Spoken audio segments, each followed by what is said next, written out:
श्री शिवाय नमस्तुभ्यम दोस्तों। आप सभी लोग जानते हैं कि 2 अगस्त 2024 को पंडित प्रदीप मिश्रा जी सावन शिवरात्रि पर एक ऑनलाइन पूजन अभिषेक कराने वाले हैं, जो कि शाम 7 बजे से शुरू होगा और रात 8 बजे तक चलेगा। जिसकी दोस्तों पूजन सामग्री अभी आपके सामने रखी हुई है और ये पूजन सामग्री हम आपको वापस से एक एक करके समझाएंगे, ताकि आप लोगों की जो ये ऑनलाइन पूजन अभिषेक है ये सफल हो सके और आप लोगों को भी इसका अच्छे से लाभ मिल सके। अभी भी बहुत सारे लोग ऐसे हैं जिनको इस पूजन सामग्री के बारे में कुछ कुछ बातें समझ नहीं आ रही हैं, उनके मन में कुछ कुछ प्रश्न है, तो एक बार आप ये वीडियो देख लेना। इस वीडियो में हम आप लोगों को ये पूरी सामग्री एक एक करके तो बताएंगे ही, ताकि आपको समझ आ जाए। साथ ही में दोस्तों आपके मन में जितने भी तरह के प्रश्न जो आ रहे हैं इस पूजन विधि से जुड़े हुए या इस पूजन सामग्री से जुड़े हुए या इस ऑनलाइन पूजन अभिषेक से जुड़े हुए, उनका भी आप लोगों को जवाब मिल जाएगा। ठीक है, तो चलो दोस्तों हम लोग शुरू करते हैं कि आखिर पंडित जी ने जो ऑनलाइन पूजन अभिषेक की सामग्री बताई है वो क्या क्या है और वो कैसी दिखती है, क्योंकि इस वीडियो में हम आप लोगों को साफ साफ दिखाएंगे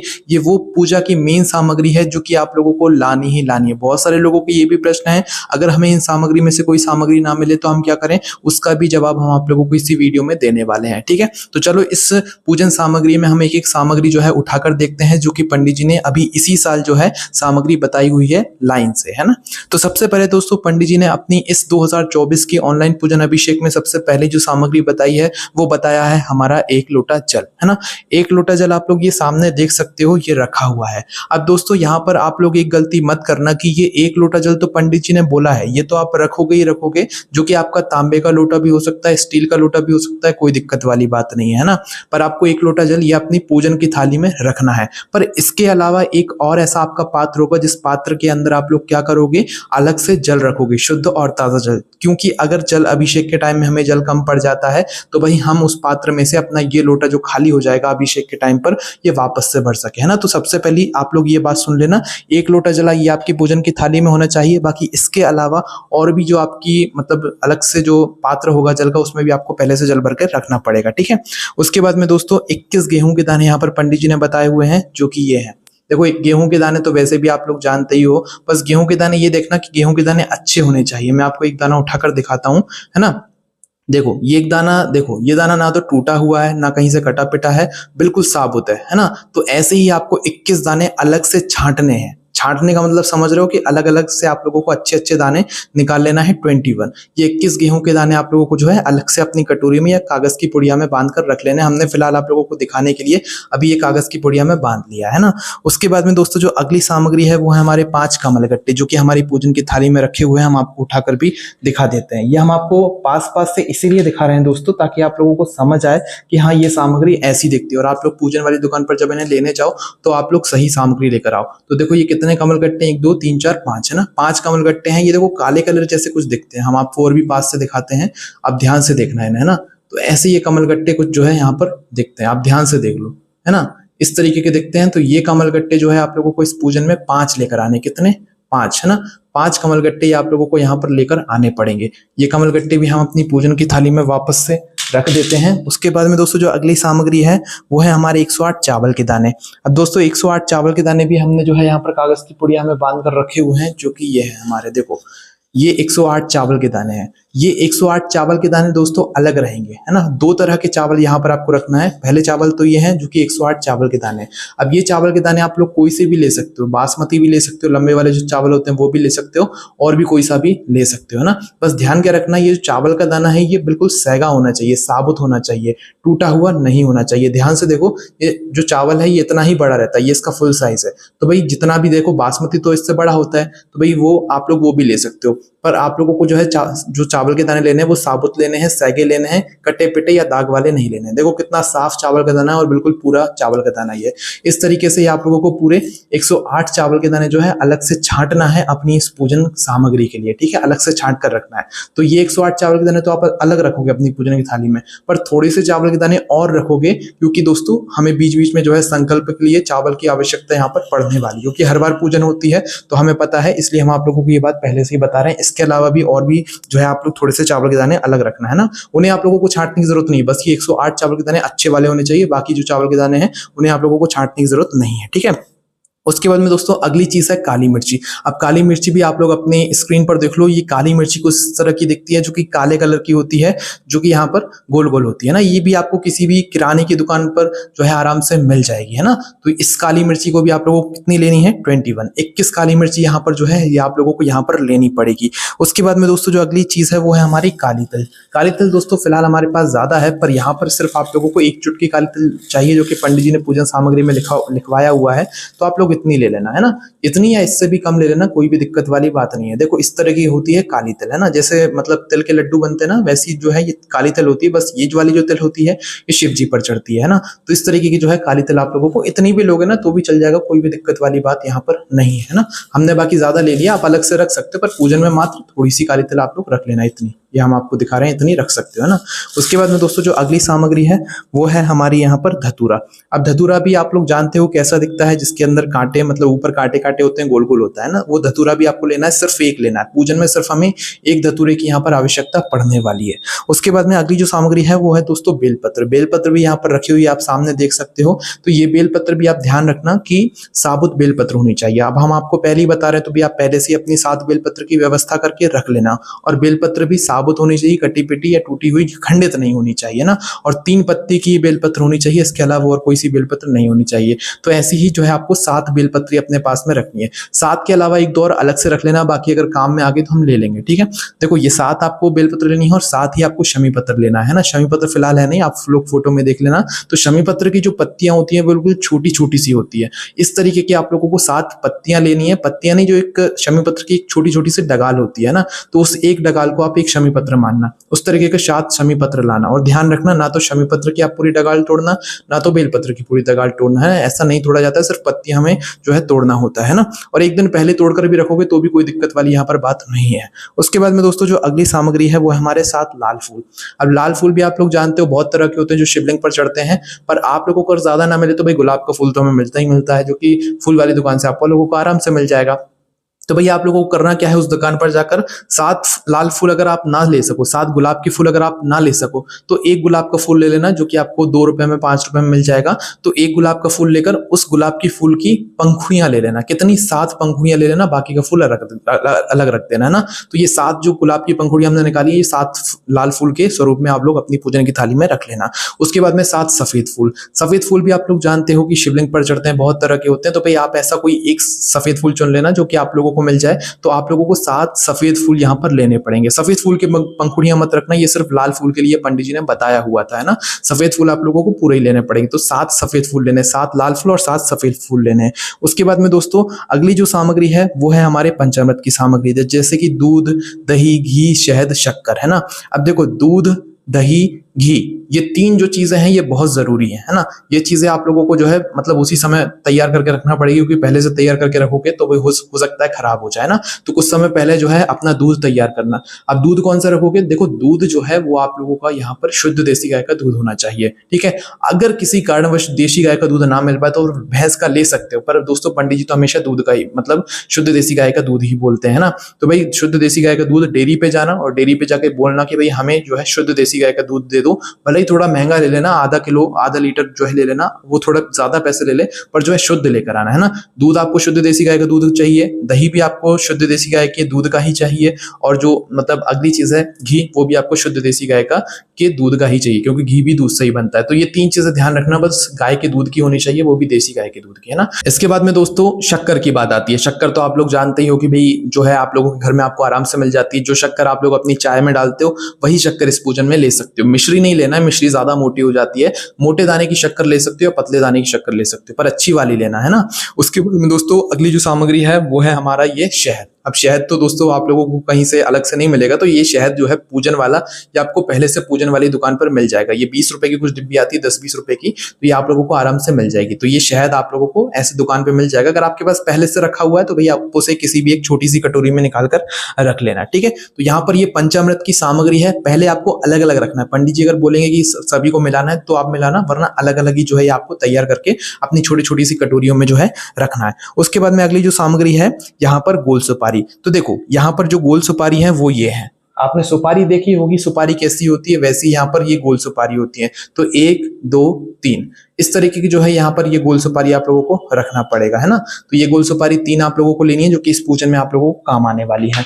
उसके बाद में दोस्तों जो अगली सामग्री है वो है हमारा इत्र, है ना। अब दोस्तों इत्र यहाँ पर ध्यान से देख लो, ये आपको पूजन वाली दुकान पर मिल जाएगा। अब आपको कौन सी खुशबू का इत्र चाहिए या वहीं पर जाकर मतलब देख सकते हो, चुन सकते हो कि भी यहाँ हमें इस खुशबू का जो है इत्र चाहिए, है ना। तो ये आपको पूजन वाली दुकान पर मिलेगा। ये आपका वाला इत्र नहीं है, ये भगवान वाला इत्र है। मैं आपको खोलकर भी बता देता हूँ ताकि आप लोग कंफ्यूज ना हो इसमें। तो ये भगवान वाला इत्र है जो कि आप लोगों को यहाँ पर पूजन वाली दुकान पर आराम से देखने के लिए मिल जाएगा, ठीक है। तो ये पूजन में हमें काम आने वाला है, इसलिए आप लोग जो है इसको पहले से लेकर रखना, है ना।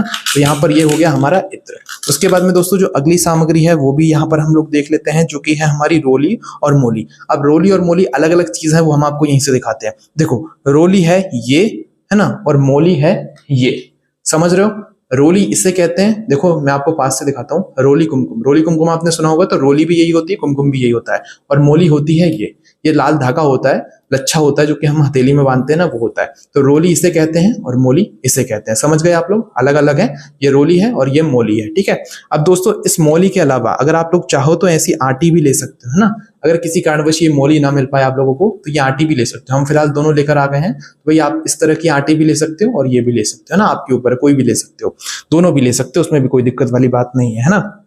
उसके बाद में दोस्तों जो अगली चीज है अबीर गुलाल, है ना। अबीर गुलाल जब आप उससे बोलोगे तो भाई वो इस तरह की आपको 2 पन्नी देगा। ये है अबीर, ये है गुलाल। देख लो साफ साफ, गुलाल तो आप लोग जानते हो, अबीर ये होता है ना। तो 2 इस तरह की जो है आप लोगों को पूजन वाली दुकान वाला पन्नी देगा। तो ये अबीर और गुलाल जो है ये 2 पन्नी में एक साथ आता है, और अबीर गुलाल आप लोगों को एक साथ ही बोलना है ना। तो इस तरीके का अबीर गुलाल यहाँ पर ये होता है। उसके बाद में दोस्तों जो अगली चीज है वो है हमारा पीला चंदन और लाल चंदन। क्या है पीला चंदन और लाल चंदन, वो भी मैं आपको दिखाता हूँ। देखो ये है हमारा पीला चंदन, ये है हमारा लाल चंदन। देखो ये जो मतलब ये पीला चंदन और लाल चंदन आप उस दुकान वाले से कहना कि भैया हमें अच्छा वाला देना, अच्छे से अच्छा वाला देना, शुद्ध देना, और है ना। तो भाई ये है हमारा लाल चंदन जो कि आप इस डिब्बी में देख सकते हो साफ साफ, है ना।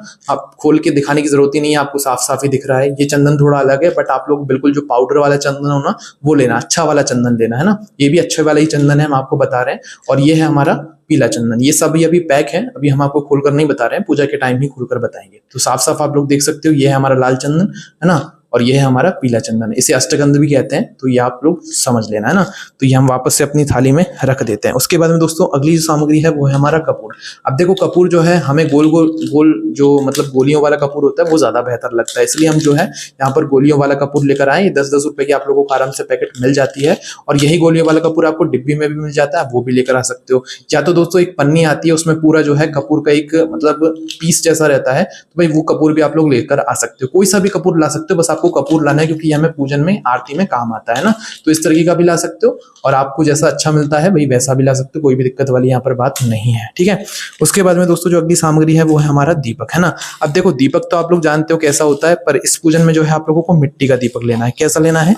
मिट्टी का दीपक लेना है ना। पर मिट्टी का दीपक तो आप लोग लोगे, पर जो दीपक लोगे उसमें बत्ती कैसी रखोगे वो मैं आपको बत्ती बनाकर दिखा देता हूँ। 2 दीपक यहाँ पर आपको लेने हैं मिट्टी के, जिसके अंदर शुद्ध देसी गाय का घी डलेगा, और बत्ती जो है वो कुछ इस प्रकार की आप लोगों को अपने ही घर में पहले से लेकर आनी है, सभी लोगों के घर में होती है, और इसकी गोल बत्ती बनानी है ना। सादा आप अपने हाथों से बना सकते हो। तो ये गोल बत्ती का जो है ये आप लोगों को 2 दीपक तैयार करने, जलाने नहीं है पहले से, बस आपको तैयार करके रखने। ये देखो इस तरह की सादा आप लोग गोल बत्ती बनाकर रख लेना, ये आपका काम हो जाता है ना। और इन दोनों दीपकों के अंदर शुद्ध देसी गाय का घी आप लोग यहाँ पर डाल देना। उसके बाद में अगली सामग्री है जनेऊ। तो देखो जनेऊ ये कुछ इस प्रकार के दिखते हैं, जो कि हमारी पूजन थाली में रखे हुए हैं, ये जनेऊ होते हैं। तो 2 जनेऊ यहाँ पर आप लोगों को लेने हैं, जो कि आपके सामने है, 1 और 2, ये 2 है ना। तो ये 2 जनेऊ हमने अपनी पूजन थाली में रखे हैं, जो कि हमें इस पूजन सामग्री में लगने वाले हैं ना। उसके बाद में दोस्तों अगली जो सामग्री है वो है हमारी लौंग और इलायची।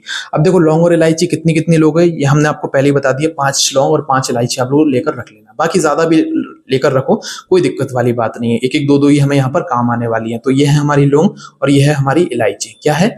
ये लौंग है, ये इलायची है ना। ये हमने कागज की पुड़िया में अलग से बांध कर रख ली है, क्योंकि ये जो चीजें हैं ये एक दूसरे में मिल ना जाए, इस वजह से, है ना। उसके बाद में दोस्तों अगली जो सामग्री है वो है हमारे पान के पत्ते। पान के पत्ते भी आप लोग जानते हो, जो पान खाने वाला होता है, जो पान आप लोग खाते हो वही पान का एक पत्ता होता है, जो कि आप लोगों को 5 रुपए के 3 या 10 रुपए के ऐसे 4-5 कुछ मिलते हैं, जो कि आप लोग उसी टाइम कुछ समय पहले लेकर आ जाना, ठीक है। अगर पहले से लेकर रखोगे तो वो मुरझा जाते हैं ना। उसके बाद में अगली जो सामग्री है वो है 5 फल। अब 5 फल कहने का मतलब है कि आप केले ला रहे हो तो 5 केले लेकर लेकर आ जाओ, सेवफल लेकर आ रहे हो तो 5 सेवफल लेकर आ जाओ, या इसके अलावा जो भी इस मौसम में फल चल रहा है वो 5 फल आप लोग लेकर आ जाओ, चल जाएगा, कोई भी दिक्कत वाली बात यहाँ पर नहीं है। उसके बाद में मिठाई। मिठाई दोस्तों हम आपसे यही निवेदन करेंगे कि आप बाहर के ना लाकर अपने ही घर में कुछ ऐसी मीठी सामग्री बनाना, जैसे कि मतलब साबूदाने की खीर हो गई, वैसे कुछ लोगों को उस दिन व्रत होगा, है ना, तो भाई साबूदाने की खीर हो गई। उसके बाद में यहाँ पर चावल की खीर भी आप लोग बना सकते हो भगवान के लिए। उसके बाद में हलवा भी बना सकते हो, और जो भी मतलब मीठे की सामग्री कुछ होती है वो प्रसाद के रूप में, मिठाई के रूप में आप अपने घर पर ही बना सकते हो। ऐसा जरूरी नहीं कि भी बाहर से आपको पेड़े लाने पड़ेंगे या बर्फी लानी पड़ेगी या रसगुल्ले लाने पड़ेंगे। बाहर तो भाई बहुत मिलावटी चीजें मिलती हैं, और इस पूजा में हमें मिलावटी चीजों का प्रयोग नहीं करना है। बाकी आपकी मर्जी है, बाहर से लाना चाहो तो ला सकते हो, पर हम तो ये निवेदन करेंगे घर की चीजों का इस्तेमाल करना, घर पे अपना ही कुछ भगवान शिव जी के लिए अच्छे पूरे भाव से बनाना, भगवान उससे ज्यादा प्रसन्न होंगे। ठीक है। उसके बाद में दोस्तों अगली जो चीज है वो है हमारी धूप बत्ती, जो कि ये रखी हुई है। ये देखो, ये धूप बत्ती है और ये अगरबत्ती है ना, कोई भी ला सकते हो, इसमें कोई पंडित जी ने बोला नहीं है। ये अगरबत्ती है, ये धूप बत्ती है ना, तो धूप बत्ती भी ला सकते हो, अगरबत्ती भी ला सकते हो। आपको अगर दोनों लाने का मन है तो दोनों ला सकते हो, कोई भी दिक्कत वाली बात नहीं है, क्योंकि ये हमें पूजन में, आप जानती हो वैसे भी सभी पूजन में लगती है ना। तो ये हो गई हमारी ये पूरी सामग्री। उसके बाद में दोस्तों जो अब सबसे महत्वपूर्ण चीज है वो है हमारा पार्थिव शिवलिंग। पार्थिव शिवलिंग का एक अलग से वीडियो हम लाएंगे। पार्थिव शिवलिंग बनाने से लेकर पार्थिव शिवलिंग विसर्जन करने तक का जो पूरा वीडियो है वो हम आप लोगों को पहले ही जो है अलग से करके, इसी तरीके की जो वीडियो है लाइव जो आप लोग अभी देख रहे हो, इसी तरीके की वीडियो में हम बताएंगे। बस आप कमेंट करके बताना कि हाँ भैया हम देखना चाहते हैं शिवलिंग कैसे बनाना है और कैसे विसर्जन करना है, वो आप वीडियो बना दो। ऐसा आपका मुझे कमेंट चाहिए, तभी मैं यहाँ पर बनाऊंगा। ठीक है। उसके बाद में दोस्तों इसमें अभी कुछ चीजें मतलब कम है, जो कि हम आपको बताते हैं, जो देते हैं, जो कि पंडित जी ने भी नहीं बोला है। पंडित जी ने ऐसा बोल दिया है कि भाई इसके अलावा जो भी पूजन सामग्री लगती है वो आप अपने साथ में लेकर बैठना। जैसे कि भाई नारियल, अगर नारियल रखना चाहो तो रख सकते हो, पंडित जी ने नहीं बोला है, पर एक नारियल भगवान शिव जी को तो वैसे भी चढ़ता ही चढ़ता है, तो एक नारियल आप लोग अपने पास में रख लेना। ठीक है। नारियल पंडित जी ने नहीं बताया, पर नारियल रख लेना, क्योंकि शिव जी पर तो चढ़ता ही चढ़ता है। उसके बाद में कुछ दक्षिणा के रूप में 1 रुपए, 2 रुपए, 5 रुपए, 10 रुपए, 50 रुपए, 100 रुपए, जितना रखना चाहो दक्षिणा आप लोगों को जरूर लगेगी, जो कि पंडित जी ने नहीं बताया, वो भी आप लोगों को रखना है। ठीक है। उसके बाद में दोस्तों थोड़े से फूल अलग से रखना है, ऐसा ना हो 7 फूल और 7 सफेद फूल आप लोग वो रख लो, थोड़े से फूल और अलग से रखना, क्योंकि हमें संकल्प वगैरह में यहाँ पर काम आने वाले हैं। ठीक है। तो इस तरह की जो सामग्री है वो आप लोगों को थोड़ी अलग से भी यहाँ पर रखना है। अब हम आपके कुछ प्रश्न उठाते हैं जो कि आपने पूछे हुए हैं। अगर ये सभी सामग्री में से हमारी कोई एक सामग्री रह जाए या किसी कारणवश हमें कोई वो सामग्री ना मिल पाए तो हम क्या करें? तो देखो उस समय आप लोगों को कुछ नहीं करना है, वैसे तो हमने आपको पहले से ही पूरा बता दिया, पहले से व्यवस्था करके रख सकते हैं, पर अगर ना मिले तो भाई आप लोग उस सामग्री को रहने देना, भगवान आपका भाव ज्यादा देखेंगे, आप कितने प्रेम से ये पूजन कर रहे हो वो ज्यादा देखेंगे। ठीक है। तो टेंशन बिल्कुल मत लेना, अगर कोई एक सामग्री रह जाए कोई दिक्कत वाली बात नहीं है ना। उसके बाद में अगली जो मतलब आपका प्रश्न है कि कितने शिवलिंग बनाना है, तो देखो हम आपसे बस यही कहेंगे कि पूरा परिवार, जो एक परिवार होता है, उस परिवार के लिए ये एक ही पार्थिव शिवलिंग बनेगा, 10-10 नहीं बनेंगे। हाँ, अगर भाई सबका मन है कि भाई उन्हें अपने हाथों से एक शिवलिंग बनाना है, पार्थिव शिवलिंग बनाना है, तो वो मिट्टी से बना सकते हैं, कोई दिक्कत वाली बात नहीं है। पर जो इस पूजन के लिए एक पार्थिव शिवलिंग रहेगा वो आप लोगों को अलग ही बनाना है ना। बाकी आपके परिवार के जो सदस्य जन हैं वो अलग अलग बनाना चाहते हैं वो बना सकते हैं, पर वो सारे पार्थिव शिवलिंग एक ही जगह पर रखाएंगे और उनका पूजन एक ही साथ होगा। ठीक है। पर एक जो जैसे ये पूजन की थाली एक, तो उसी तरीके से एक पार्थिव शिवलिंग आपका अलग ही बनेगा जो कि पूजन के लिए बनेगा। ठीक है। और जो पूजन है वो घर के मुख्य सदस्य करेंगे, बाकी सभी लोग पीछे बैठकर घर परिवार के सभी सदस्य जन इस पूजन में साथ बैठते हैं, इस बात का भी ध्यान रखना। तो उस दिन आप लोग सभी लोग अपने घर पर जल्दी जल्दी आ जाना, 7 बजे से ये पूजा शुरू होगी, और अपना जो है पूजन अच्छे से करना। सभी लोग घर के पूरे परिवार मिलकर जो है ये वाली पूजन करते हैं, घर के मुख्य सदस्य आगे बैठकर मुख्य रूप से ये पूजन यहाँ पर करते हैं। ठीक है। पति पत्नी साथ में बैठ सकते हैं, बिल्कुल उन्हें ही बैठना चाहिए इस पूजन में यहाँ पर साथ में, है ना। उसके बाद में विसर्जन कब करना है? विसर्जन दोस्तों वैसे तो पंडित जी ने रात में भी बोल दिया है, आप विसर्जन रात में भी कर सकते हैं, सुबह भी कर सकते हैं, पर हम अगर कहें पिछली साल और पिछले से भी पिछली साल जो विसर्जन हुआ था वो ज्यादातर सुबह के समय हुआ था, तो आप सुबह के समय करेंगे तो ज्यादा बेहतर रहेगा, क्योंकि आपने जो पूजन करी है आप उसे कुछ समय देखोगे तो आपको बहुत अच्छा लगेगा। इस पूजन को करने के बाद दोस्तों सबसे अच्छी जो बात होती है वो ये होती है कि हमें इस पूजन को करने के बाद मन में एक अलग सी खुशी होती है। जिन लोगों ने पिछले साल इस पूजन को किया होगा ना, उनके मन में एक अलग सी खुशी होगी। अगर आप विश्वास ना हो तो आप कमेंट्स में जाकर देख लेना, आप लोग कमेंट करके बता देना कि आपको कितनी खुशी हुई थी, है ना। उसके बाद में दोस्तों इस पूजन को करने के लिए क्या व्रत रखना जरूरी है? ऐसा कुछ भी नहीं है। अगर आप लोग व्रत रखना चाहे तो भी रख सकते हैं, नहीं रखना चाहे तो नहीं कोई दिक्कत वाली बात नहीं, पर इस पूजन को कर सकते हैं, इस पूजन में कोई दिक्कत वाली यहाँ पर बात नहीं है। ठीक है, उसके बाद में दोस्तों जो पूजन की हमारी सामग्री रहेगी उसका विसर्जन कहाँ करना है, उसका विसर्जन भी हमें शिवलिंग के साथ में ही करना है। वो सारी चीजें हम आप लोगों को अगली वीडियो में ऐसे ही लाइव करके यहाँ पर बताएंगे। ठीक है, उसके बाद में दोस्तों यहाँ पर महाराष्ट्र के जो लोग हैं भाई, उनका एक बहुत बड़ा प्रश्न है कि महाराष्ट्र के जो लोग हैं क्या वो लोग इस पूजन को जो है 2 अगस्त के दिन ही करें, क्योंकि भाई उनके यहाँ तो शायद सावन जो है थोड़े लेट शुरू होता है, तो भाई उनके लिए जो है ये पूजन 2 अगस्त के दिन ही कहीं होगी या नहीं होगी। तो देखो पंडित जी ने इसका जवाब दे दिया है कि महाराष्ट्र के जो लोग हैं, महाराष्ट्र में भी जो शिवरात्रि की ऑनलाइन पूजन है, भले ही आप लोगों के यहाँ उस समय ना हो, पर सावन का महीना तो आपके यहाँ शुरू हो जाएगा ना, तो 2 अगस्त 2024 के दिन ही आप लोगों को, महाराष्ट्र वालों को, इस पूजन को, ऑनलाइन पूजन अभिषेक को शाम 7 बजे से शुरू करना है। ठीक है, ये बात खुद पंडित जी ने यहाँ पर कही थी, है ना, तो इस बात का आप लोगों को ध्यान रखना है। और दोस्तों इस पूजा को करने से, इस पूजा का ऑनलाइन मतलब यही होता है, ऑनलाइन पूजन अभिषेक का, कि उसमें ऐसे मंत्रों का उच्चारण किया जाता है जिन मंत्रों के उच्चारण से आपके घर परिवार में सुख और शांति बनी रहती है, आपके सभी काम सफल होते हैं। ठीक है, तो इस तरीके की ऑनलाइन पूजन अभिषेक शाम 7 बजे 2 अगस्त को होने वाला है। बाकी दोस्तों आपके जितने प्रश्न हैं वो जल्दी जल्दी कमेंट कर दो, क्योंकि ये जो समय है वो बहुत जल्दी जल्दी आता जा रहा है ना। हम आपकी पूर्ण रूप से यहाँ पर मदद करेंगे इस पूजन को सफल बनाने के लिए, क्योंकि जब आपकी पूजन अच्छे से होगी ना, सफल होगी, तब आपको इस पूजन का जो फल मिलेगा उस पर आप विश्वास नहीं कर सकते कि वो आपको कितना फल मिलेगा। ठीक है, क्योंकि हमने तो यहाँ पर पिछले साल करी हुई है, और भी लोगों ने जो की हुई भाई उन्हें पता है कि इस पूजन का क्या मतलब होता है, क्या फल होता है। बाकी आपके मन में कोई प्रश्न है कमेंट करके पूछ सकते हैं। ओम नमः शिवाय, जय जय श्री शिवाय, नमस्तुभ्यम।